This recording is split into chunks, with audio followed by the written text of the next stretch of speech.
Hey everybody, tarekith here, and today we're going to be looking at the Centrance Mixerface R4R. It's a bit of a mouthful, but this is something I just picked up recently for a project I'm working on. We're doing this review outside today instead of in the studio because that's what this thing is kind of geared towards, mobile recording, sort of a do-it-all Swiss Army knife for that. As some of you know, if you watch my videos over the last couple of years, I really like going backpacking and recording live sets out in the woods. I have a new live set I'm working on with the Octatrack I want to record this year.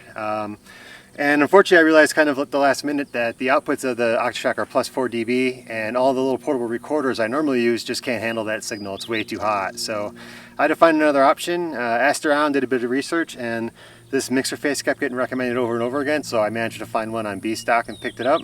It's a pretty powerful little unit. It's battery powered. It's got mic, line, instrument inputs. It's got a built-in mixer on the top. It's USB class compliant. It's got a built-in micro SD card for recording too. A lot of really good features on here, and it's a really minimal interface too, which might put some people off, and I'll talk about that in a second. But anyway, just wanted to show you this and talk a little bit about, because I've been really impressed with this so far. So as usual, let's dive in, take a little closer look, and then we'll come back and I'll tell you what I like and what I don't like about it. Okay, so here we are with a closer look at this unit. As you can see, it's a pretty portable unit. It does have a built-in battery, which is one of the main things I like about this. The manufacturer says you get about up to 8 hours of battery life unless you use the phantom power for the mic inputs. It's got new trick connectors for the mic inputs. It also has stereo balanced outputs on the top. They're on 3.5mm jacks, but that's fine. Again, you're making some compromises for a unit this small.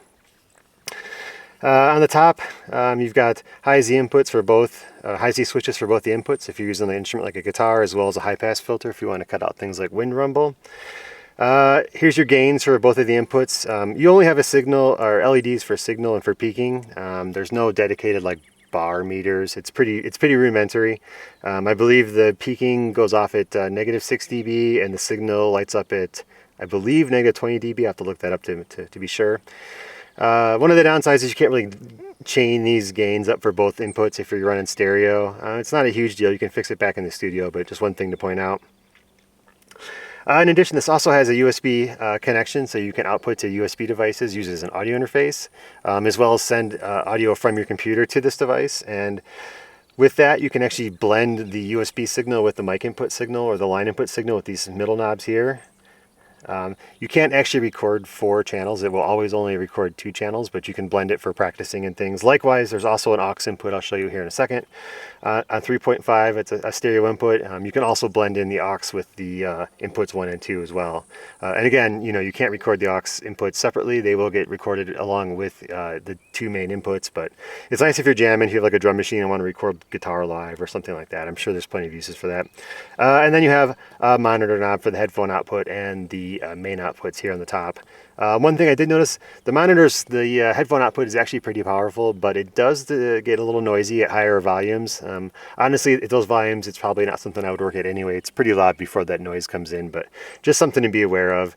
I think the functionality is fine for what it is, but if you absolutely we're trying to use the headphone outputs as another set of outputs, just be careful with the gain on the monitor knob for that.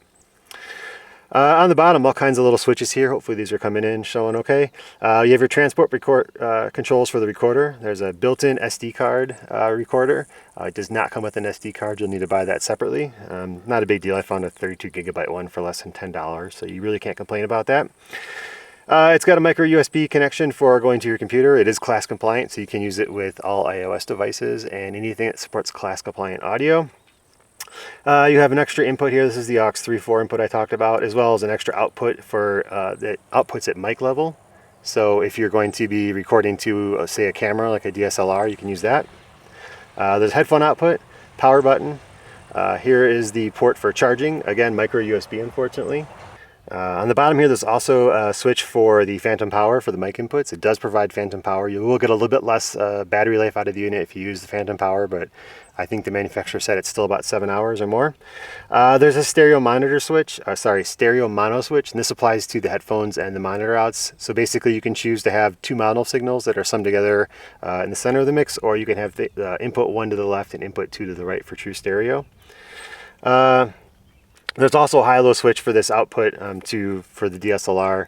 You can switch it to a lower volume if your camera can't take as hot of an output as this sends by default.